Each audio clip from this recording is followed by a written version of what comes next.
सिद्धू मूसेवाला कतलकांड की जांच कर रहे पुलिस अधिकारी नूं बदलिया। अंग्रेज सिंह की थां गुरलाल सिंह नूं सौंपी गई जांच की कमान। इन्वेस्टिगेशन कर रहे अंग्रेज सिंह नूं गैंगस्टरां ने दित्ती सी धमकी। मिड्डू खेड़े का बदला लैण लई ही कीता गया सिद्धू मूसेवाला का कतल। पुलिस वालों दायर चार्जशीट च खुलासा। गोल्डी बराड़, लॉरेंस ते जग्गू ने मिलकर रची साजिश।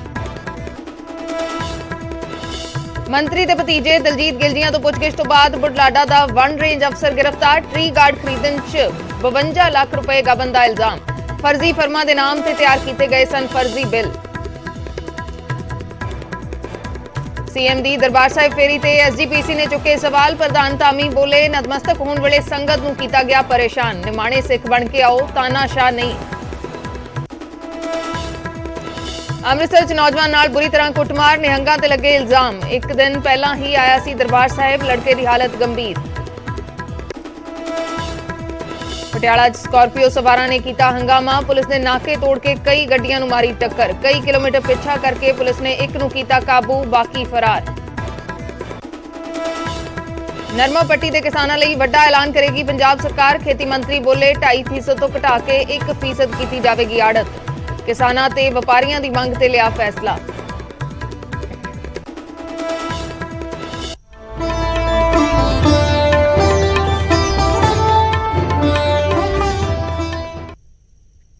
सत श्री अकाल, मैं अर्शदीप संधू न्यूज़ 18 पंजाब देख रहे दर्शकों का स्वागत है। शुरुआत करते हैं एक वड्डी खबर दे नाल। सिद्धू मूसेवाला कतलकांड का जांच अधिकारी बदल दिता गया है। अंग्रेज सिंह की थां हुण गुरलाल सिंह नूं जांच सौंप दी गई है। अंग्रेज सिंह की बदली बुढलाडा थाणे च कर दी गई है। मानसा के एसएसपी गौरव तूरा ने ऑर्डर जारी किए ने। अंग्रेज सिंह नूं गैंगस्टरां ने धमकी भी दी सी। धमकी तो बाद थाणा सिटी मानसा की सुरक्षा भी वधाई गई सी। हुण अंग्रेज सिंह की बदली बुढलाडा थाणे दे विच कर दी गई है ते उन्हां दी थां गुरलाल सिंह नूं जांच सौंपी गई है। इन्वेस्टिगेशन की अगवाई हुण गुरलाल सिंह करनगे। सिद्धू मूसेवाला कतलकांड की जांच कर रहे अधिकारी नूं बदलिया गया है। अंग्रेज सिंह की थां हुण गुरलाल सिंह नूं जांच सौंप दी गई है। इन्हां नूं धमकी भी गैंगस्टरां दे वल्लों दित्ती गई सी ते धमकी तो बाद थाणा सिटी मानसा की सुरक्षा भी वधाई गई सी। इन्वेस्टिगेटिव ऑफिसर बदल दिता गया है। आईओ जिस दे वल्लों जांच की जा रही सी बदल दिता गया है। अंग्रेज सिंह की थां हुण गुरलाल सिंह नूं जांच सौंप दी गई है ते अंग्रेज सिंह की बदली कर दी गई है बुढलाडा थाणे दे विच। मानसा के एसएसपी ने ऑर्डर जारी किए ने। अंग्रेज सिंह जो इस मामले की जांच कर रहे सी उन्हां नूं गैंगस्टरां ने धमकी भी दी सी, जिस तो बाद सिटी थाणे की सुरक्षा भी वधाई गई सी।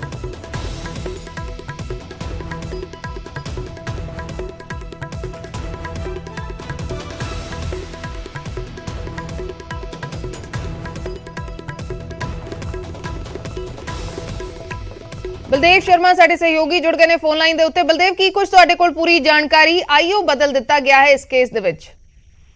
बिल्कुल अर्श, मानसा दे मशहूर पंजाबी सिंगर सिद्धू मूसेवाला कतल केस दे विच जिहड़े जांच अधिकारी सी अंग्रेज सिंह, बीते दिनी उन्हां नूं बदल दिता गया। उन्हां नूं बुढलाडा सिटी इंचार्ज लगाया गया, जबकि गुरलाल सिंह नूं हुण नवां जांच अधिकारी स्थापित किया गया। बेशक पुलिस कप्तान इस नूं रूटीन दे तबादले दस रहे होण, परंतु इस दे पिछे कारण दसे जा रहे सी कि उन्होंने लगातार जिहड़ियां धमकियां मिल रही सीगियां ते उन्हां दी सुरक्षा भी पहला वधाई गई सी। पूरे पुलिस स्टेशन नूं पुलिस छावनी दे विच तब्दील भी करके रखिया होया सीगा। लगातार उन्हां ते दबाव भी सी, इस करके जांच अधिकारी नूं बदलिया गया। हुण नवें जांच अधिकारी गुरलाल सिंह इस केस नूं देखणगे, क्योंकि कोर्ट दे विच चलान है जिहड़ा पेश हो चुक्या। हुण जिहड़े बाकी दोषी है उन्हां नूं लियाउणा तमाम चीज़ां ते हुण नवें जांच अधिकारी गुरलाल सिंह इस केस नूं है जिहड़े देखणगे।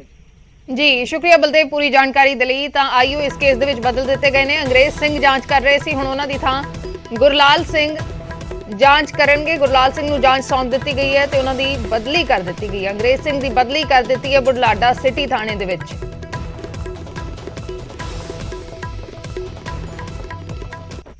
सिद्धू मूसेवाला केस दे विच पिछले दिनी चार्जशीट दाखिल हुई है, जिस दे विच यह दस्सिया गया है कि मूसेवाला दा कतल मिड्डू खेड़ा दा बदला लैण दे लई कीता गया है। सारे खुलासे चार्जशीट दे विच होए ने। गोल्डी बराड़, लॉरेंस बिश्नोई ते जग्गू भगवानपुरिया ने मिलके साजिश रची। ये चीज़ां चार्जशीट दे विच दर्ज हुईयां ने। मूसेवाला कतलकांड की चार्जशीट दे विच खुलासे होए ने। 24 मुलजमां दे खिलाफ पहली चार्जशीट दायर हुई है। चार्जशीट दे विच 146 गवाहां दे बयान दर्ज ने। ਨਿਊਜ਼ 18 ਦੀ ਫੋਨ ਆਡੀਓ ਵੀ ਇਸ ਚਾਰਜਸ਼ੀਟ ਦਾ ਹਿੱਸਾ ਹੈ। ਸਚਿਨ ਬਿਸ਼ਨੋਈ ਦੇ ਵੱਲੋਂ ਨਿਊਜ਼ 18 ਦੇ ਪੱਤਰਕਾਰ ਨੂੰ ਫੋਨ ਕੀਤਾ ਗਿਆ ਸੀ, ਜਿਸ ਤੋਂ ਬਾਅਦ ਇਹ ਦਾਅਵਾ ਸਚਿਨ ਬਿਸ਼ਨੋਈ ਨੇ ਕੀਤਾ ਕਿ ਉਹਨਾਂ ਦੇ ਵੱਲੋਂ ਕਤਲ ਕੀਤਾ ਗਿਆ ਸਿੱਧੂ ਮੂਸੇਵਾਲਾ ਦਾ। ਕਈ ਸਾਰੇ ਦਾਅਵੇ ਸਚਿਨ ਬਿਸ਼ਨੋਈ ਨੇ ਕੀਤੇ ਤਾਂ ਉਹ ਨਿਊਜ਼ 18 ਦੀ ਫੋਨ ਆਡੀਓ ਵੀ ਇਸ ਚਾਰਜਸ਼ੀਟ ਦਾ ਹਿੱਸਾ ਹੈ। ਸਿੱਧੂ ਮੂਸੇਵਾਲਾ ਦੇ ਕਤਲ ਨੂੰ ਲੈ ਕੇ ਚਾਰਜਸ਼ੀਟ ਦਾਇਰ ਹੋ ਚੁੱਕੀ ਹੈ। ਚਾਰਜਸ਼ੀਟ ਦੇ ਵਿੱਚ 24 ਮੁਲਜ਼ਮਾਂ ਦੇ ਨਾਮ ਨੇ। 24 ਮੁਲਜ਼ਮਾਂ ਦੇ ਖਿਲਾਫ ਜਿਹੜੇ ਹੈ ਮੁਲਜ਼ਮ ਕਰਾਰ ਦਿੱਤੇ ਗਏ ਨੇ। ਇਸ ਦੇ ਵਿੱਚ ਮੂਸੇਵਾਲਾ ਕਤਲकांड ਦੇ ਵਿੱਚ ਲਾਰੈਂਸ ਬਿਸ਼ਨੋਈ ਦਾ ਕੀ ਰੋਲ ਹੈ? ਮੂਸੇਵਾਲਾ ਨੂੰ ਮਾਰਨ ਦੇ ਲਈ ਪਲਾਨ ਬਣਾਇਆ, ਵਾਰਦਾਤ ਨੂੰ ਅੰਜਾਮ ਦੇਣ ਲਈ ਗੋਲਡੀ ਬਰਾੜ ਨੂੰ ਜ਼ਿੰਮੇਵਾਰੀ ਲਾਰੈਂਸ ਨੇ ਦਿੱਤੀ। ਮੂਸੇਵਾਲਾ ਨੂੰ ਮਾਰਨ ਲਈ ਸ਼ੂਟਰਾਂ ਦਾ ਤਾਲਮੇਲ ਕੀਤਾ, ਕਤਲ ਤੋਂ ਬਾਅਦ ਪੋਸਟ ਪਾ ਕੇ ਜ਼ਿੰਮੇਵਾਰੀ ਵੀ ਲਈ। ਇਸ ਹਰ ਜਿਹੜਾ ਮੁਲਜ਼ਮ ਹੈ ਉਸ ਦੇ ਬਾਰੇ ਇਸ ਚਾਰਜਸ਼ੀਟ ਦੇ ਵਿੱਚ ਉਸ ਦਾ ਕੀ ਰੋਲ ਹੈ, ਇਸ ਦੇ ਬਾਰੇ ਜ਼ਿਕਰ ਕੀਤਾ ਗਿਆ ਹੈ। ਕੀ ਰੋਲ ਸਾਹਮਣੇ ਆਇਆ ਹੈ? ਲਾਰੈਂਸ ਬਿਸ਼ਨੋਈ ਨੇ ਮੂਸੇਵਾਲਾ ਨੂੰ ਮਾਰਨ ਦੇ ਲਈ ਗੋਲਡੀ ਬਰਾੜ ਨੂੰ ਜ਼ਿੰਮੇਵਾਰੀ ਦਿੱਤੀ, ਸ਼ੂਟਰਾਂ ਦੇ ਨਾਲ ਤਾਲਮੇਲ ਕੀਤਾ ਤੇ ਕਤਲ ਤੋਂ ਬਾਅਦ ਪੋਸਟ ਪਾ ਕੇ ਜ਼ਿੰਮੇਵਾਰੀ ਵੀ ਲਈ। ਲਾਰੈਂਸ ਬਿਸ਼ਨੋਈ ਦਾ ਰੋਲ ਹੈ। ਜੱਗੂ ਭਗਵਾਨਪੁਰੀਆ ਦਾ ਕੀ ਰੋਲ ਹੈ ਇਸ ਸਭ ਦੇ ਵਿੱਚ? ਮੂਸੇਵਾਲਾ ਦੇ ਕਤਲ ਪਲਾਨ ਦੇ ਵਿੱਚ ਸ਼ਾਮਿਲ ਸੀ। ਸ਼ੂਟਰਾਂ ਨੂੰ ਲਾਰੈਂਸ ਤੇ ਗੋਲਡੀ ਬਰਾੜ ਨਾਲ ਇਸਨੇ ਮਿਲਵਾਇਆ, ਸ਼ੂਟਰਾਂ ਦੀ ਰਿਹਾਇਸ਼ ਦਾ ਪ੍ਰਬੰਧ ਕੀਤਾ, ਸ਼ੂਟਰਾਂ ਦੀ ਮਦਦ ਨਾਲ ਮੂਸੇਵਾਲਾ ਦੀ ਰੈਕੀ ਕਰਵਾਈ। ਤਾਂ ਲਗਾਤਾਰ ਇਹਨਾਂ ਮੁਲਜ਼ਮਾਂ ਤੋਂ ਪੁੱਛਗਿੱਛ ਵੀ ਹੋਈ ਹੈ। ਬਹੁਤ ਸਾਰੇ ਜਿਹੜੇ ਇਸ ਮਾਮਲੇ ਦੇ ਵਿੱਚ ਅਰੈਸਟ ਹੋਏ ਨੇ, ਪੁੱਛਗਿੱਛ ਦੌਰਾਨ ਇਹ ਖੁਲਾਸੇ ਹੋਏ ਨੇ। ਮਾਸਟਰਮਾਈਂਡ ਗੋਲਡੀ ਬਰਾੜ ਦਾ ਕੀ ਰੋਲ ਹੈ? ਮੂਸੇਵਾਲਾ ਦੇ ਕਤਲ ਪਲਾਨ ਦੇ ਵਿੱਚ ਸ਼ਾਮਿਲ ਸੀ। ਮਿੱਡੂ ਖੇੜਾ ਦਾ ਬਦਲਾ ਲੈਣ ਲਈ ਮੂਸੇਵਾਲਾ ਦਾ ਕਤਲ ਕੀਤਾ, ਮੂਸੇਵਾਲਾ ਦੀ ਰੈਕੀ ਕਰਵਾਈ, ਸ਼ੂਟਰਾਂ ਨੂੰ ਹਥਿਆਰ ਤੇ ਗੱਡੀਆਂ ਮੁਹੱਈਆ ਕਰਵਾਈਆਂ। ਤਾਂ ਇਹ ਜਿਹੜੇ ਮੁੱਖ ਮੁਲਜ਼ਮ ਨੇ ਜਿਨ੍ਹਾਂ ਦੇ ਵੱਲੋਂ ਸਾਜ਼ਿਸ਼ ਰਚੀ ਗਈ, ਜਿਨ੍ਹਾਂ ਨੇ ਸੋਸ਼ਲ ਮੀਡੀਆ ਤੇ ਪੋਸਟਾਂ ਪਾ ਕੇ ਇਹ ਦਾਅਵਾ ਵੀ ਕੀਤਾ ਕਿ ਉਹਨਾਂ ਦੇ ਵੱਲੋਂ ਇਹ ਕਤਲ ਕਰਵਾਇਆ ਗਿਆ, ਮਿੱਡੂ ਖੇੜਾ ਦਾ ਬਦਲਾ ਲੈਣ ਦੇ ਲਈ ਕਤਲ ਕੀਤਾ ਗਿਆ। ਇਹ ਸਾਰੀਆਂ ਚੀਜ਼ਾਂ ਇਹਨਾਂ ਦੇ ਵੱਲੋਂ ਦਾਅਵੇ ਕੀਤੇ ਗਏ ਤੇ ਲਗਾਤਾਰ ਕਈ ਸਾਰੇ ਮੁਲਜ਼ਮਾਂ ਤੋਂ ਪੁੱਛਗਿੱਛ ਹੋਈ ਹੈ, ਜਿਸ ਤੋਂ ਬਾਅਦ ਚਾਰਜਸ਼ੀਟ ਜਿਹੜੀ ਦਾਇਰ ਕੀਤੀ ਗਈ ਹੈ। 1850 ਪੰਨਿਆਂ ਦੀ ਚਾਰਜਸ਼ੀਟ ਹੈ, ਜਿਸ ਦੇ ਵਿੱਚ ਇਹਨਾਂ ਦਾ ਕੀ ਰੋਲ ਇਸ ਕਤਲकांड ਦੇ ਵਿੱਚ ਰਿਹਾ ਹੈ ਉਸ ਦੇ ਬਾਰੇ ਜ਼ਿਕਰ ਕੀਤਾ ਗਿਆ ਹੈ।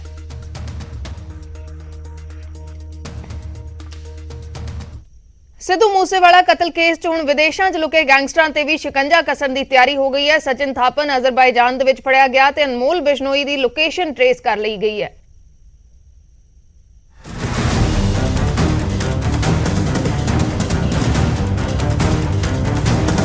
ਸਿੱਧੂ ਮੂਸੇਵਾਲਾ ਦੇ ਕਤਲ ਨੂੰ 3 ਮਹੀਨੇ ਹੋ ਚੁੱਕੇ ਨੇ। ਅਜੇ ਵੀ ਕਈ ਸਾਜ਼ਿਸ਼ਕਰਤਾ ਪੁਲਿਸ ਦੀ ਗਿਰਫਤ ਤੋਂ ਬਾਹਰ ਨੇ।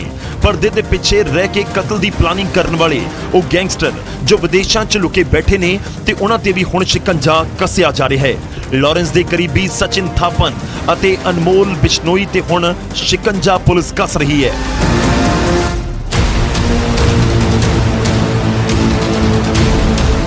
ਸਚਿਨ ਥਾਪਨ ਅਜ਼ਰਬਾਈਜਾਨ 'ਚ ਫੇਕ ਪਾਸਪੋਰਟ ਦੇ ਨਾਲ ਫੜਿਆ ਗਿਆ ਤੇ ਅਨਮੋਲ ਬਿਸ਼ਨੋਈ ਦੀ ਲੋਕੇਸ਼ਨ ਕੀਨੀਆ ਦੇ ਵਿੱਚ ਟ੍ਰੇਸ ਕੀਤੀ ਗਈ। ਵਿਦੇਸ਼ ਮੰਤਰਾਲੇ ਨੇ ਪੰਜਾਬ ਪੁਲਿਸ ਤੋਂ ਸਚਿਨ ਥਾਪਨ ਬਾਰੇ ਜਾਣਕਾਰੀ ਤੇ ਦਸਤਾਵੇਜ਼ ਮੰਗੇ ਨੇ ਤਾਂ ਕਿ ਉਸ ਨੂੰ ਭਾਰਤ ਲਿਆਂਦਾ ਜਾ ਸਕੇ।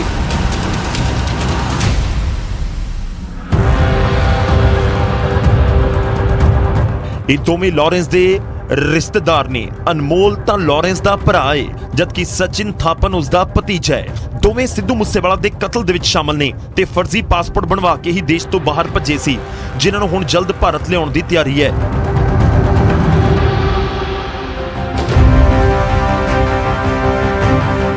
ਸਚਿਨ ਥਾਪਨ ਉਹੀ ਹੈ ਜਿਸਨੇ ਜੂਨ ਦੇ ਵਿੱਚ ਮੂਸੇਵਾਲਾ ਦੇ ਕਤਲ ਤੋਂ ਬਾਅਦ ਨਿਊਜ਼ 18 ਦੇ ਪੱਤਰਕਾਰ ਨੂੰ ਫੋਨ ਕਰਕੇ ਕਿਹਾ ਸੀ ਕਿ ਉਹ ਮੂਸੇਵਾਲਾ ਦੇ ਕਤਲ ਦੇ ਵਿੱਚ ਸ਼ਾਮਲ ਸੀ। आपके लारेंस बिश्नोई से क्या संबंध है? लॉरेंस बिश्नोई मेरे आदर्श हैं और मेरे मामा हैं। अच्छा वो मेरे मामा हैं। अच्छा, सिद्धू मूसेवाला की हत्या में आप भी शामिल हैं? आपने पोस्ट भी डाली थी एक। हाँ मैं शामिल था, मैंने अपने हाथों से मारा है उसको। अच्छा, तो सिद्धू मूसेवाला की हत्या क्यों किया आपने? पब्लिसिटी स्टंट है? क्यों मारा आपने इतने टॉप सिंगर को? नहीं, उससे किसी पब्लिसिटी स्टंट के या फिरौती के लिए नहीं मारा गया। फिर ये बात जग जाहिर है कि उसी ने हमारे भाई विक्की भाई जो थे हमारे, उनका मर्डर करवाया था। ਜ਼ਿਕਰ ਖਾਸ ਹੈ ਕਿ ਸਚਿਨ ਅਤੇ ਅਨਮੋਲ ਦੋਵੇਂ ਫਰਜ਼ੀ ਪਾਸਪੋਰਟ ਬਣਾ ਕੇ ਵਿਦੇਸ਼ ਭੱਜੇ ਸਨ। ਸਚਿਨ ਥਾਪਰ ਨੇ ਦਿੱਲੀ ਦੇ ਰਹਿਣ ਵਾਲੇ ਤਿਲਕ ਰਾਜ ਟੁਟੇਜਾ ਦੇ ਨਾਮ ਦੇ ਉੱਤੇ ਅਤੇ ਅਨਮੋਲ ਬਿਸ਼ਨੋਈ ਨੇ ਭਾਨੂ ਪ੍ਰਤਾਪ ਦੇ ਨਾਮ ਤੇ ਫਰਜ਼ੀ ਪਾਸਪੋਰਟ ਬਣਵਾਇਆ ਅਤੇ ਫਰੀਦਾਬਾਦ ਦਾ ਪਤਾ ਲਿਖਵਾਇਆ ਸੀ। 12 ਜੁਲਾਈ ਨੂੰ ਪੁਲਿਸ ਨੇ ਇਹਨਾਂ ਦੇ ਫਰਜ਼ੀ ਪਾਸਪੋਰਟ ਬਣਾਉਣ ਵਾਲੇ ਅਰਜੀਤ ਉਰਫ ਮਹੇਸ਼ ਨਾਮ ਦੇ ਸ਼ਖਸ ਨੂੰ ਗ੍ਰਿਫਤਾਰ ਕੀਤਾ ਸੀ, ਜਿੱਥੋਂ ਇਹ ਪੂਰਾ ਖੁਲਾਸਾ ਹੋਇਆ। ਖੈਰ ਪੁਲਿਸ ਹੁਣ ਇਹਨਾਂ ਗੈਂਗਸਟਰਾਂ ਦੀ ਪੈੜ ਨੱਪਦੇ ਹੋਏ ਇਹਨਾਂ ਤੱਕ ਅਜ਼ਰਬੈਜਾਨ ਅਤੇ ਕੀਨੀਆ ਤੱਕ ਪਹੁੰਚੀ ਹੈ। ਹੁਣ ਨਜ਼ਰ ਹੈ ਕਿ ਅਨਮੋਲ ਬਿਸ਼ਨੋਈ ਤੇ ਗੋਲਡੀ ਬਰਾੜ ਕਦੋਂ ਪੁਲਿਸ ਦੇ ਸ਼ਿਕੰਜੇ ਦੇ ਵਿੱਚ ਹੋਣਗੇ। ਚੰਡੀਗੜ੍ਹ ਤੋਂ ਮਨੋਜ ਰਾਠੀ, ਨਿਊਜ਼ 18 ਪੰਜਾਬ।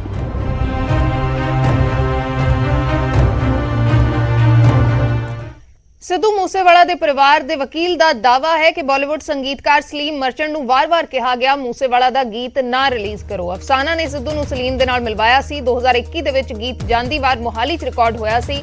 ਸਲੀਮ ਦੇ ਕੋਲ ਗੀਤ ਦਾ ਕੋਈ ਕਾਪੀਰਾਈਟ ਨਹੀਂ। ਇਸ ਗੀਤ ਤੇ ਫਿਲਹਾਲ ਰੋਕ ਲੱਗੀ ਹੈ। 2 ਸਤੰਬਰ ਨੂੰ ਸਲੀਮ ਮਰਚੈਂਟ ਨੇ ਐਲਾਨ ਕੀਤਾ ਸੀ ਕਿ ਇਸ ਗੀਤ ਨੂੰ ਰਿਲੀਜ਼ ਕੀਤਾ ਜਾਵੇਗਾ, ਲੇਕਿਨ ਫਿਲਹਾਲ ਇਸ ਤੇ ਰੋਕ ਲੱਗੀ ਹੈ ਤੇ ਸਿੱਧੂ ਮੂਸੇਵਾਲਾ ਦੇ ਪਰਿਵਾਰ ਦੇ ਵਕੀਲ ਨੇ ਦਾਅਵਾ ਕੀਤਾ ਹੈ ਕਿ ਸਲੀਮ ਮਰਚੈਂਟ ਦੇ ਕੋਲ ਗੀਤ ਦਾ ਕੋਈ ਕਾਪੀਰਾਈਟ ਨਹੀਂ ਹੈ। ਉਹਨਾਂ ਨੂੰ ਵਾਰ-ਵਾਰ ਕਿਹਾ ਗਿਆ ਕਿ ਇਹ ਗੀਤ ਰਿਲੀਜ਼ ਨਾ ਕਰੋ। ਸਾਡੇ ਨਾਲ ਅੱਜ ਉਹ ਸ਼ਖਸ ਮੌਜੂਦ ਨੇ ਜਿਹੜੇ ਸਿੰਗਰ ਸਿੱਧੂ ਮੂਸੇਵਾਲਾ ਦੇ ਪਰਿਵਾਰਿਕ ਮਿੱਤਰ ਨੇ। ਉਹਨਾਂ ਦੇ ਨਾਲ ਵੀ ਰਹੇ ਇਲੈਕਸ਼ਨਾਂ 'ਚ, ਹਾਈ ਕੋਰਟ ਦੇ ਐਡਵੋਕੇਟ ਵੀ ਨੇ ਔਰ ਉਹਨਾਂ ਦੇ ਫੈਮਿਲੀ ਦੇ ਵਕੀਲ ਵੀ ਨੇ। ਔਰ ਇਸ ਕੇਸ ਦੀ ਆਪਾਂ ਗੱਲ ਕਰੀਏ, ਬੜੀ ਗਹਿਰਾਈ ਨਾਲ ਇਸ ਕੇਸ ਨੂੰ ਉਹਨਾਂ ਨੇ ਦੇਖਿਆ ਵੀ ਤੇ ਤਿਆਰ ਵੀ ਕਰਵਾਇਆ। ਅਸੀਂ ਗੱਲ ਕਰ ਰਹੇ ਹਾਂ ਗੁਰਵਿੰਦਰ ਸੰਧੂ, ਜਿਹੜੇ ਸਿੱਧੂ ਮੂਸੇਵਾਲੇ ਦੇ ਪਰਿਵਾਰ ਦੇ ਵਕੀਲ ਨੇ ਔਰ ਸਿੱਧੂ ਮੂਸੇਵਾਲੇ ਦੇ ਵੀ ਕਾਫੀ ਕਰੀਬੀ ਚੋਂ ਗਿਣੇ ਜਾਂਦੇ ਨੇ। ਗੁਰਵਿੰਦਰ ਜੀ, ਸਵਾਗਤ ਹੈ ਬਹੁਤ ਬਹੁਤ ਨਿਊਜ਼ 18 ਪੰਜਾਬ। ਸਤਿ ਸ਼੍ਰੀ ਅਕਾਲ ਜੀ ਸਾਰਿਆਂ ਨੂੰ। ਗੁਰਵਿੰਦਰ ਜੀ, ਪਹਿਲਾਂ ਇਹ ਸਮਝਣਾ ਚਾਹਾਂਗੇ, ਕੁਝ ਅਰਸੇ ਪਹਿਲਾਂ ਜਦੋਂ ਸਿੱਧੂ ਦੀ ਡੈਥ ਹੁੰਦੀ ਹੈ ਉਸ ਤੋਂ ਬਾਅਦ ਕੁਝ ਗਾਣੇ ਲੀਕ ਹੁੰਦੇ ਸੀ, ਪਰਿਵਾਰ ਨੇ ਕੁਝ ਲੋਕਾਂ ਤੇ ਨਾਮ ਵੀ ਦਿੱਤੇ ਸੀ, FIR 'ਚ ਮਾਫੀਆਂ ਮੰਗੀ ਗਈਆਂ। ਲੇਟੈਸਟ ਮਸਲਾ ਹੈ ਸਲੀਮ ਮਰਚੈਂਟ ਨਾਲ ਜੁੜਿਆ ਹੋਇਆ। ਇਹ ਗਾਣਾ ਕਦੋਂ ਰਿਕਾਰਡ ਹੋਇਆ? ਕਿਆ ਕੋਈ ਐਗਰੀਮੈਂਟ ਸੀ? ਪਰਿਵਾਰ ਨੂੰ ਕੋਰਟ ਕਿਵੇਂ ਜਾਣਾ ਪਿਆ? ਦੇਖੋ ਜੀ, ਸਿੱਧੂ ਦੇ ਦੇਖੋ ਹੀ ਵਾਜ਼ ਏ, ਆਪਾਂ ਨੂੰ ਪਤਾ ਪੰਜਾਬ ਦਾ ਸਟਾਰ ਸੀ, ਰਾਈਜ਼ਿੰਗ ਸਟਾਰ ਸੀ, ਪੰਜਾਬੀ ਸਿੰਗਰ ਸੀ। ਸੇ ਡਿਊਰਿੰਗ ਲਾਈਫ ਟਾਈਮ ਬੰਦੇ ਦੇ ਕਾਫੀ ਪ੍ਰੋਜੈਕਟਸ ਹੁੰਦੇ ਨੇ। ਆਪਾਂ ਨੂੰ ਪਤਾ ਵੀ ਕਈ ਤਰ੍ਹਾਂ ਦੇ ਪ੍ਰੋਜੈਕਟਸ ਰਿਕਾਰਡ ਕਰਦੇ ਨੇ, ਉਹ ਕਈ ਬੰਦਿਆਂ ਨਾਲ ਕੰਮ ਕਰਦੇ ਨੇ। ਸੋ ਉੱਦਾਂ ਹੀ ਇਹ ਵੀ ਆਪਣੇ ਜਿਹੜੇ ਸਲੀਮ ਜੀ ਨੇ, ਇਹਨਾਂ ਦੇ ਨਾਲ ਇਹ ਇੱਕ ਗਾਣਾ ਰਿਕਾਰਡ ਹੋਇਆ ਸੀ ਮੋਹਾਲੀ ਵਿਖੇ, ਜੋ ਪਰਿਵਾਰ ਨੇ ਸਾਨੂੰ ਦੱਸਿਆ 2021 ਦੇ ਵਿੱਚ। ਅਫਸਾਨਾ ਵੀ ਨਾਲ ਸੀ? ਹਾਂ, ਅਫਸਾਨਾ ਵੀ ਨਾਲ ਸੀ। ਤੋ ਇਹ ਜਿਹੜਾ ਹੁਣ ਗਾਣਾ ਜਦ ਰਿਲੀਜ਼ ਹੋਇਆ, ਹੁਣ ਸਭ ਨੂੰ ਪਤਾ ਹੈ ਕਿ 29 ਮਈ ਦਾ ਜਿਹੜਾ ਦਿਨ ਸੀ ਸਿੱਧੂ ਦਾ, ਜੋ ਵੀ ਸਾਰਿਆਂ ਨੂੰ ਪਤਾ ਹੀ ਆ। ਉਹ ਤੋਂ ਬਾਅਦ ਪਰਿਵਾਰ ਨੇ ਇੱਕ ਰਿਕੁਐਸਟ ਕੀਤੀ ਸੀ ਵੀ ਕੋਈ ਵੀ ਉਹਦੇ ਦੋਸਤ ਮਿੱਤਰ, ਕੋਈ ਉਹਦੀ ਟੀਮ ਦੇ ਮੈਂਬਰ, ਕੋਈ ਉਹਦੇ ਨਾਲ ਜਿਨ੍ਹਾਂ ਨੇ ਕੰਮ ਕੀਤਾ, ਕੋਈ ਉਹਦਾ ਵਰਕ ਆਫ ਆਰਟ, ਕੋਈ ਉਹਦਾ ਗਾਣਾ ਰਿਕਾਰਡ ਕੀਤਾ, ਕੋਈ ਹਾਫ ਰਿਕਾਰਡ ਕੀਤਾ, ਕੋਈ ਕਿਸੇ ਕੋ ਪਿਆ ਵੀ ਉਹ ਸਾਡੀ ਕੰਸੈਂਟ ਤੋਂ ਬਗੈਰ ਪਲੀਜ਼ ਰਿਲੀਜ਼ ਨਾ ਕਰਿਓ। ਯਾਨੀ ਕਿ ਤੁਸੀਂ ਇਹ ਕਹਿ ਰਹੇ ਹੋ ਕਿ ਜਿਹੜਾ ਵੀ ਸਿੱਧੂ ਦਾ ਕੋਈ ਗਾਣਾ ਕਿਸੇ ਹੋਰ ਸੰਗੀਤਕਾਰ ਜਾਂ ਲੋਕਲ ਹੋਏ, ਰੀਜਨਲ ਹੋਏ, ਕਿੱਥੇ ਵੀ ਹੋਏ, ਉਹ ਬਿਨਾਂ ਪਰਿਵਾਰ ਤੋਂ ਰਿਲੀਜ਼ ਨਾ ਕੀਤਾ ਜਾਵੇ। ਹਾਂ, ਰਿਲੀਜ਼ ਨਾ ਕੀਤਾ ਜਾਵੇ, ਕਿਉਂਕਿ ਜਿਹੜਾ ਲਾਅ ਕਹਿੰਦਾ ਕਾਪੀਰਾਈਟ ਐਕਟ ਦੇ ਵਿੱਚ ਕੀ ਹੈ ਵੀ ਜਿਹੜਾ ਕੋਈ ਆਰਟਿਸਟਿਕ ਵਰਕ ਹੁੰਦਾ, ਜੇ ਉਹ ਇੰਟਰਸਟੇਟ ਮੜ ਜਾਂਦਾ, ਜਿਵੇਂ ਕੋਈ ਵਿਲ ਨਹੀਂ ਬਣਾਈ, ਕੋਈ ਅਥਾਰਟੀ ਕਿਸੇ ਨੂੰ ਨਹੀਂ ਦਿੰਦਾ, ਤਾਂ ਉਹਦੇ ਕਲਾਸ 1 ਲੀਗਲ ਹੈ, ਜਿਵੇਂ ਕਿ ਇੱਥੇ ਮਾਤਾ ਜੀ ਨੇ, ਉਹ ਉਹਦੇ ਓਨਰਸ਼ਿਪ ਉਹ ਰਾਈਟਸ ਉਹਨਾਂ ਕੋਲ ਆਉਣਗੇ।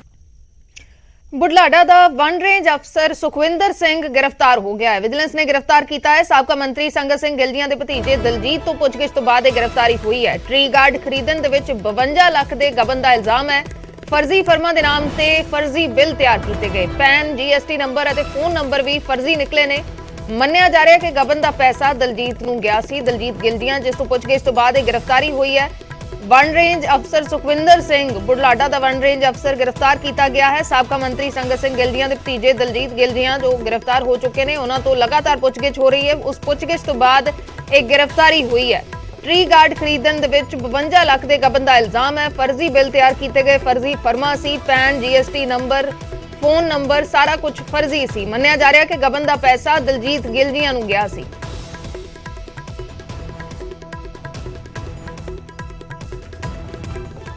ਉਧਰ ਨਰਮਾ ਪੱਟੀ ਦੇ ਕਿਸਾਨਾਂ ਦੇ ਲਈ ਸਰਕਾਰ ਨੇ ਐਲਾਨ ਕੀਤਾ ਹੈ ਨਰਮੇ ਤੇ ਆੜਤ ਘਟਾ ਕੇ 1% ਕੀਤੀ ਜਾਏਗੀ। ਖੇਤੀਬਾੜੀ ਮੰਤਰੀ ਨੇ ਇਹ ਐਲਾਨ ਕੀਤਾ ਹੈ 2.5% ਤੋਂ ਘਟਾ ਕੇ ਆੜਤ 1% ਕੀਤੀ ਜਾਵੇਗੀ। ਨਰਮਾ ਪੱਟੀ ਦੇ ਕਿਸਾਨਾਂ ਤੇ ਵਪਾਰੀਆਂ ਦੀ ਮੰਗ ਤੇ ਫੈਸਲਾ ਲਿਆ ਗਿਆ ਹੈ। ਪੰਜਾਬ ਕਾਟਨ ਫੈਕਟਰੀਜ਼ ਤੇ ਜਿਨਰਜ਼ ਐਸੋਸੀਏਸ਼ਨ ਵੱਲੋਂ ਕਿਸਾਨਾਂ ਅਤੇ ਆਪਣੀਆਂ ਸਮੱਸਿਆਵਾਂ ਬਾਰੇ ਮੀਟਿੰਗ ਕੀਤੀ। ਇਸ ਮੀਟਿੰਗ ਦੇ ਵਿੱਚ ਜਾਣਕਾਰੀ ਦਿੰਦਿਆਂ ਕੁਲਦੀਪ ਸਿੰਘ ਧਾਲੀਵਾਲ ਨੇ ਕਿਹਾ ਕਿ ਪੰਜਾਬ ਸਰਕਾਰ ਵੱਲੋਂ ਕਿਸਾਨਾਂ ਨੂੰ ਲਾਭ ਦੇਣ ਲਈ ਨਰਮੇ ਤੇ ਆੜਤ 2.5% ਤੋਂ ਘਟਾ ਕੇ 1% ਕੀਤੀ ਜਾਏਗੀ। ਤਾਂ ਨਰਮੇ ਦੀ ਖਰੀਦ ਦੀ ਸ਼ੁਰੂਆਤ ਤੋਂ ਪਹਿਲਾਂ ਇਹ ਵੱਡੀ ਖਬਰ ਹੈ। ਨਰਵਾ ਪੱਟੀ ਦੇ ਕਿਸਾਨਾਂ ਦੇ ਲਈ ਸਰਕਾਰ ਨੇ ਐਲਾਨ ਕੀਤਾ ਹੈ, ਆੜਤ ਘਟਾ ਕੇ 1% ਕੀਤੀ ਜਾਵੇਗੀ।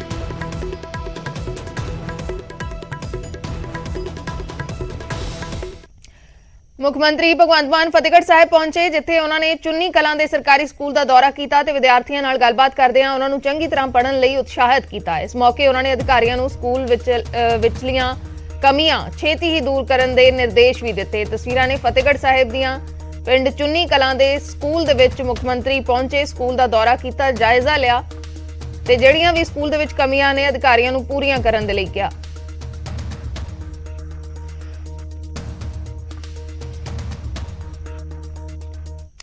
ਉਧਰ ਮੁੱਖ ਮੰਤਰੀ ਭਗਵੰਤ ਮਾਨ ਜਿਸ ਸਮੇਂ ਦਰਬਾਰ ਸਾਹਿਬ ਨਤਮਸਤਕ ਹੋਣ ਦੇ ਲਈ ਪਹੁੰਚੇ ਸੀ ਤਾਂ ਉਹਨਾਂ ਦੀ VIP ਐਂਟਰੀ ਤੇ SGPC ਨੇ ਇਤਰਾਜ਼ ਜਤਾਇਆ ਹੈ। CM ਦੀ ਹਰਮੰਦਰ ਸਾਹਿਬ ਫੇਰੀ ਤੇ ਸਵਾਲ ਖੜੇ ਹੋਏ ਨੇ। SGPC ਨੇ ਕਿਹਾ ਹੈ ਕਿ CM ਦੀ ਫੇਰੀ ਦੌਰਾਨ ਸੰਗਤ ਪਰੇਸ਼ਾਨ ਹੋਈ ਹੈ, ਪ੍ਰਸ਼ਾਸਨ ਨੇ ਸੰਗਤ ਨੂੰ ਰੋਕ ਕੇ ਰੱਖਿਆ। ਹਰਮੰਦਰ ਸਾਹਿਬ CM ਨਤਮਸਤਕ ਹੋਣ ਦੇ ਲਈ ਆਏ ਹੋਏ ਸੀ। SGPC ਨੇ ਕਿਹਾ ਹੈ ਕਿ ਰਾਤ ਦੇ ਵਿੱਚ ਪਲਾਜ਼ਾ ਦੇ ਵਿੱਚ ਸੰਗਤ ਨੂੰ ਲੰਬਾ ਸਮਾਂ ਰੋਕ ਕੇ ਰੱਖਿਆ ਗਿਆ। SGPC ਨੇ CM ਮਾਨ ਨੂੰ ਅਪੀਲ ਕੀਤੀ ਹੈ ਕਿ ਨਿਮਾਣੇ ਸਿੱਖ ਬਣ ਕੇ ਆਓ, ਤਾਨਾਸ਼ਾਹੀ ਢੰਗ ਨਾਲ ਨਹੀਂ। CM ਵੱਲੋਂ ਸ਼ਰਧਾ ਦਾ ਪ੍ਰਗਟਾਵਾ ਕਰਨਾ ਚੰਗੀ ਗੱਲ ਹੈ, ਪਰ ਪ੍ਰਸ਼ਾਸਨ ਵੱਲੋਂ ਸ਼ਰਧਾਲੂਆਂ ਨਾਲ ਇਸ ਕਿਸਮ ਦਾ ਵਰਤਾਓ ਕਰਨਾ ਠੀਕ ਨਹੀਂ। ਪ੍ਰਧਾਨ ਹਰਜਿੰਦਰ ਸਿੰਘ ਧਾਮੀ ਨੇ ਕਿਹਾ ਕਿ SGPC ਪਹਿਲਾਂ ਵੀ ਇਹ ਮਤਾ ਪਾਸ ਕਰ ਚੁੱਕੀ ਹੈ ਕਿ ਆਉਣ ਵਾਲੇ ਕਿਸੇ ਵੀ ਸ਼ਖਸ ਨੂੰ ਕੋਈ VIP ਸੁਰੱਖਿਆ ਨਾ ਦਿੱਤੀ ਜਾਵੇ ਤੇ ਨਾ ਹੀ ਪ੍ਰਕਰਮਾਂ ਵਿੱਚ ਕਿਸੇ ਤਰ੍ਹਾਂ ਦੀ ਕੋਈ ਵੀਡੀਓ ਜਾਂ ਫੋਟੋਗ੍ਰਾਫੀ ਕੀਤੀ ਜਾਵੇ। ਐਤਵਾਰ ਨੂੰ ਮੁੱਖ ਮੰਤਰੀ ਪਹਿਲੇ ਪ੍ਰਕਾਸ਼ ਪੁਰਬ ਮੌਕੇ ਦਰਬਾਰ ਸਾਹਿਬ ਨਤਮਸਤਕ ਹੋਣ ਦੇ ਲਈ ਪਹੁੰਚੇ ਸਨ। SGPC ਨੇ ਬਕਾਇਦਾ ਇੱਕ ਵੀਡੀਓ ਵੀ ਇਸ ਹਫ਼ਤੇ ਜਾਰੀ ਕੀਤੀ ਹੈ ਕਿ ਕਿਸ ਤਰੀਕੇ ਦੇ ਨਾਲ ਪ੍ਰਸ਼ਾਸਨ ਨੇ ਲੋਕਾਂ ਨੂੰ ਰੋਕ ਕੇ ਰੱਖਿਆ। ਪਿੱਛੇ ਐਗਜ਼ੈਕਟਿਵ ਜਿੱਦਣ ਸਾਡੀ ਹੋਈ ਸੀ, ਐਗਜ਼ੈਕਟਿਵ ਦੇ ਵਿੱਚ ਅਸੀਂ ਮਤਾ ਵੀ ਪਾਇਆ ਸੀ ਵੀ ਕੋਈ ਵੀ VIP ਡਿਗਨੇਟਰੀ ਕਿਸੇ ਵੀ ਗੁਰੂ ਘਰ ਦੇ ਵਿੱਚ ਜਾਂਦਾ ਤੇ ਸੰਗਤ ਨੂੰ ਬਿਲਕੁਲ ਪਰੇਸ਼ਾਨੀ ਨਾ ਕੀਤੀ ਜਾਵੇ। ਉਹਦੇ ਵਿੱਚ ਅਸੀਂ ਇਹ ਵੀ ਕਿਹਾ ਵੀ ਜਿਹੜਾ ਪ੍ਰਕਰਮਾਂ ਦੇ ਵਿੱਚ ਕਿਸੇ ਵੀ ਪ੍ਰਕਰਮਾਂ ਦੇ ਵਿੱਚ ਕਿਸੇ ਤਰ੍ਹਾਂ ਦਾ ਫਿਲਮਾਂਕਣ ਨਾ ਕੀਤਾ ਜਾਵੇ ਔਰ ਸੰਗਤ ਨੂੰ ਉਚੇਚੇ ਤੌਰ ਦੇ ਉੱਤੇ ਕੋਈ ਅਸੁਵਿਧਾ ਨਹੀਂ ਹੋਣੀ ਚਾਹੀਦੀ। ਤੇ ਮੈਂ ਸਮਝਦਾ ਇਹ ਕੱਲ੍ਹ ਤੱਕ ਜਿਹੜੇ ਲੋਕਾਂ ਨੂੰ ਨਸੀਹਤਾਂ ਦੇਣ ਵਾਲੇ ਲੋਕ ਅੱਜ ਆਪ ਹੀ ਜਾਵਰ ਰੂਪ ਬਣ ਕੇ ਗੁਰੂ ਘਰਾਂ ਦੇ ਵਿੱਚ ਵਿਚਰਦੇ ਆ ਤੇ ਸੰਗਤਾਂ ਦੇ ਵਿੱਚ ਪਰੇਸ਼ਾਨੀ ਹੁੰਦੀ, ਉਹ ਵੀ ਉਸ ਪਵਿੱਤਰ ਦਿਨ ਦੇ ਉੱਤੇ ਜਿਸ ਦਿਨ ਹਰ ਇੱਕ ਦੀ ਆਸਥਾ ਹੁੰਦੀ ਆ ਵੀ ਮੈਂ ਇੱਕ ਵਾਰੀ ਗੁਰੂ ਦਰ ਤੇ ਜਾ ਕੇ ਗੁਰੂ ਰਾਮਦਾਸ ਦੇ ਦਰ ਤੇ ਜਾ ਕੇ ਨਮਸਕਾਰ ਕਰਨੀ ਆ। ਫਿਰ ਮੈਂ ਸਮਝਦਾ ਘਟਨਾ ਜਿਹੜੀ ਆ ਉਸ ਦਿਨ ਨੂੰ ਚੁਣਨਾ, ਫਿਰ ਸੰਗਤ ਨੂੰ ਪਰੇਸ਼ਾਨੀ ਕਰਨੀ। ਚਲੋ ਗੁਰੂ ਘਰ ਤਾਂ ਆਉਣਾ ਚਾਹੀਦਾ ਵੀ ਆ, ਉੱਥੇ ਨਿਮਾਣੇ ਸਿੱਖ ਵਜੋਂ ਆਉਣਾ ਚਾਹੀਦਾ, ਨਾ ਕਿ ਉੱਥੇ ਫਿਰ ਜਿੱਦਾਂ ਲੋਕਾਂ ਨੂੰ ਪਰੇਸ਼ਾਨੀ ਕਰਦੇ ਆ ਉਹ ਪਰੇਸ਼ਾਨੀ ਦਾ ਸਾਹਮਣਾ ਕਰਨਾ ਪਵੇ ਤਾਂ ਫਿਰ ਲੋਕਾਂ ਦੀਆਂ ਵੀ ਦਰਸੀਸਾਂ ਲੈਣ ਵਾਲੀ ਗੱਲ। SIT ਵੱਲੋਂ ਸਮਨ ਕੀਤੇ ਜਾਣ ਤੋਂ ਬਾਅਦ ਵੀ ਸੁਖਬੀਰ ਸਿੰਘ ਬਾਦਲ ਪੁੱਛਗਿੱਛ ਦੇ ਲਈ ਪੇਸ਼ ਨਹੀਂ ਹੋਏ, ਜਿਸ ਨੂੰ ਲੈ ਕੇ ਸੱਤਾਧਾਰੀ ਪਾਰਟੀ ਅਕਾਲੀ ਦਲ ਤੇ ਗੰਭੀਰ ਇਲਜ਼ਾਮ ਲਗਾ ਰਹੀ ਹੈ।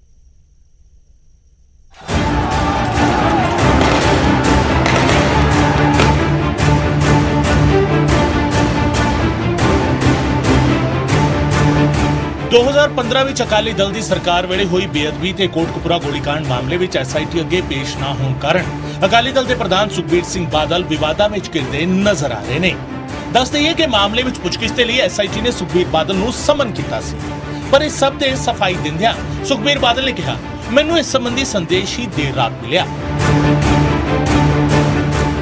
ਮੈਨੂੰ ਇਹਨਾਂ ਨੇ ਰਾਤ ਕੰਟੈਕਟ ਕੀਤਾ ਸੀ, ਮੈਂ ਇਹਨਾਂ ਨੂੰ ਕਹਿ ਦਿੱਤਾ ਸੀ ਤੁਸੀਂ ਪਹਿਲੇ ਮੇਰੇ ਕੋਲ ਕੋਈ ਮੈਸੇਜ ਸੀ तो ਪਹਿਲੇ ਕੋਈ ਨਹੀਂ ਸੀ, ਮੈਨੂੰ ਰਾਤ ਕੰਟੈਕਟ ਕੀਤਾ ਸੀ। ਮੈਂ ਉਹਨਾਂ ਨੂੰ ਕਿਹਾ ਕਿ ਤੁਸੀਂ ਰਾਤ ਕੀਤਾ, ਅੱਜ ਮੇਰੀ ਇੱਥੇ ਜੀਰੇ ਕੋਰਟ 'ਚ ਤਰੀਕ ਹੈ ਤੇ ਜਿਹੜਾ ਹੈਗਾ ਇੱਥੇ ਵੀ ਆਉਣਾ ਸੀ। ਮੈਂ ਕਿਹਾ ਅਗਲੀ ਡੇਟ ਕੋਈ ਦਿਓ।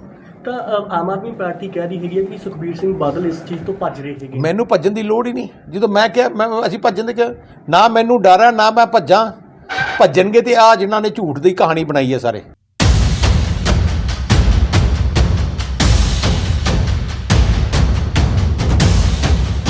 SIT ਅੱਗੇ ਪੇਸ਼ ਨਾ ਹੋਣ ਤੇ ਹੁਣ ਮੁੜ ਸੁਖਬੀਰ ਬਾਦਲ ਨੂੰ ਸਮਨ ਭੇਜਿਆ ਗਿਆ ਹੈ। ਇਸ ਸਮਨ ਵਿੱਚ SIT ਨੇ ਜਿੱਥੇ ਪੇਸ਼ੀ ਲਈ ਨਵੀਂ ਤਰੀਕ ਦਿੱਤੀ ਤਾਂ ਉੱਥੇ ਹੀ ਇਹ ਵੀ ਦੱਸਿਆ ਕਿ ਕਿਵੇਂ SIT ਵੱਲੋਂ ਆਏ ਸਮਨ ਨੂੰ ਵਾਰ-ਵਾਰ ਵਾਪਸ ਭੇਜਿਆ ਗਿਆ ਹੈ। ਕੋਟਕਪੂਰਾ ਗੋਲੀकांड ਵਿੱਚ SIT ਨੇ ਸਮਨ ਮੁੜ ਭੇਜਦਿਆਂ ਇਹ ਦੱਸਿਆ ਕਿ ਪੁਲਿਸ ਅਧਿਕਾਰੀ ਖੁਦ ਸੁਖਬੀਰ ਦੇ ਘਰ ਸਮਨ ਲੈ ਕੇ ਗਏ ਸੀ। ਸੁਖਬੀਰ ਦੇ ਵਿਦੇਸ਼ ਦੌਰੇ ਤੇ ਹੋਣ ਦਾ ਕਹਿ ਕੇ ਸਮਨ ਵਾਪਸ ਕਰ ਦਿੱਤੇ ਗਏ। ਕੋਰੀਅਰ ਤੇ 2 ਵਾਰ ਭੇਜਿਆ ਗਿਆ ਸਮਨ ਵੀ ਵਾਪਸ ਆਇਆ। WhatsApp ਤੇ ਰਾਹੀਂ ਵਨੀਤਪਾਲ ਸਿੰਘ ਮਾਨ ਨੂੰ ਇਹ ਸਮਨ ਭੇਜਿਆ ਗਿਆ ਸੀ। ਵਨੀਤਪਾਲ ਸਿੰਘ ਨੇ ਸਮਨ ਮਿਲਣ ਦੀ ਤਸਦੀਕ ਕੀਤੀ ਸੀ। ਸੁਖਬੀਰ ਦੇ ਵਿਦੇਸ਼ ਦੌਰੇ ਤੇ ਹੋਣ ਦਾ ਕਹਿ ਕੇ ਸਮਨ ਵਾਪਸ ਭੇਜਿਆ ਗਿਆ।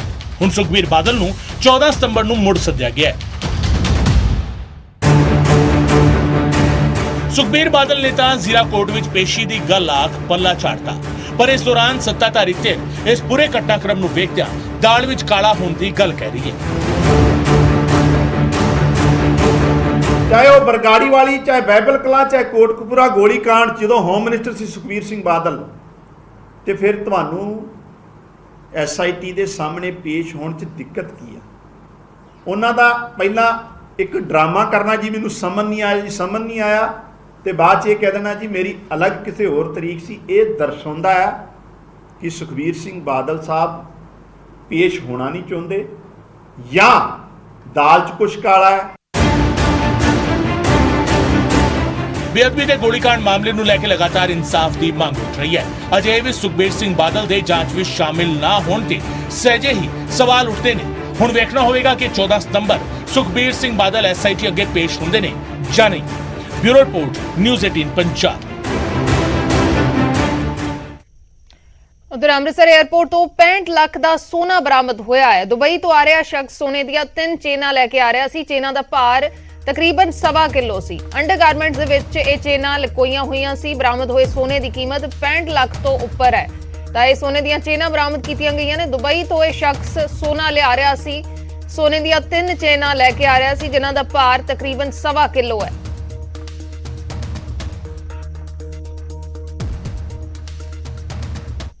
ਪਟਿਆਲਾ ਦੇ ਲੀਲਾ ਭਵਨ ਚੌਕ ਦੇ ਵਿੱਚ ਹੰਗਾਮਾ ਹੋਇਆ। ਨਾਕਾ ਤੋੜ ਕੇ ਸਕਾਰਪੀਓ ਸਵਾਰ ਭੱਜੇ ਨੇ। ਨੌਜਵਾਨਾਂ ਨੇ ਜੰਮ ਕੇ ਹੰਗਾਮਾ ਕੀਤਾ। ਨਾਕਾ ਤੋੜ ਕੇ ਕਈ ਗੱਡੀਆਂ ਨੂੰ ਟੱਕਰ ਮਾਰ ਦਿੱਤੀ। ਕਈ ਕਿਲੋਮੀਟਰ ਤੱਕ ਪੁਲਿਸ ਨੇ ਪਿੱਛਾ ਕੀਤਾ, ਜਿਸ ਤੋਂ ਬਾਅਦ ਇੱਕ ਨੌਜਵਾਨ ਨੂੰ ਕਾਬੂ ਕਰ ਲਿਆ। ਕਈ ਨੌਜਵਾਨ ਗੱਡੀ ਛੱਡ ਕੇ ਫਰਾਰ ਹੋ ਗਏ। ਇਹ ਤਸਵੀਰਾਂ ਨੇ ਪਟਿਆਲਾ ਦੀਆਂ। ਲੀਲਾ ਭਵਨ ਇਲਾਕੇ ਦੇ ਵਿੱਚ ਪੁਲਿਸ ਦਾ ਨਾਕਾ ਤੋੜ ਕੇ ਸਕਾਰਪੀਓ ਸਵਾਰ ਅੱਗੇ ਜਾ ਕੇ ਕਈ ਗੱਡੀਆਂ 'ਚ ਟਕਰਾਏ। ਪੁਲਿਸ ਨੇ ਕਈ ਕਿਲੋਮੀਟਰ ਪਿੱਛਾ ਕੀਤਾ, ਜਿਸ ਤੋਂ ਬਾਅਦ ਇੱਕ ਸ਼ਖਸ ਨੂੰ ਕਾਬੂ ਕਰ ਲਿਆ ਗਿਆ ਹੈ, ਲੇਕਿਨ ਕਈ ਜਿਹੜੇ ਸਵਾਰ ਸੀ ਇਸ ਸਕਾਰਪੀਓ ਦੇ ਵਿੱਚ ਉਹ ਉੱਥੋਂ ਫਰਾਰ ਹੋ ਗਏ ਨੇ। ਤਸਵੀਰਾਂ ਨੇ ਪਟਿਆਲਾ ਦੀਆਂ। ਪਟਿਆਲਾ ਦੇ ਲੀਲਾ ਭਵਨ ਦਾ ਇਹ ਮਾਮਲਾ ਹੈ।